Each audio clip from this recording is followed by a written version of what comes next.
Ladies and gentlemen, si Mema Alan.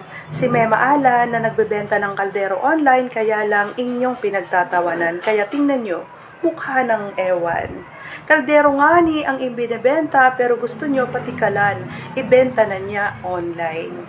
Si Mema Alan na simula mapatalsik sa pagka-Senate President mas lalong lumakas ang saltik. Magaling nang gumawa ng kwento, gumagawa pa ng drama, action, comedy at marami pang iba.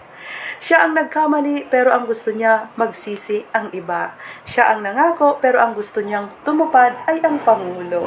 Ang 10,000 pisong ipinangako sa bawat pamilyang Pilipino, hinarang daw ni BBM kaya hindi niya na ipamigay.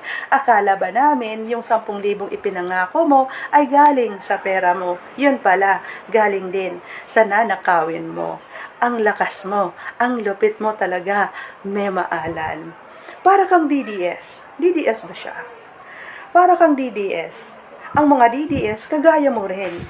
Sila yung bumoto kay BBM, pero kaming mga kakamping ang gustong lumaban para sa kanila. Sila yung nagkamali, pero kaming mga kakamping ang gustong magsisi para sa kanila. O diba, sila ba ang eldest sister ng mga DDS? Si Mema Alan? Kagaling naman talaga. O diba, palakpakan tayo. Tingnan nyo, para na siyang ewan. Sabi nga ni Senator Lacson, may something na daw. Wawa naman si Mema Alan. Alam mo Mema Alan, i-relax mo lang yan. Tingnan mo naman, ang head mo, ang forehead mo, talo pa ang paliparan ng naiya. Sa sobrang lapad, hindi mo na alam kung ano ang uunahin mong problema. Nagkapatong-patong na.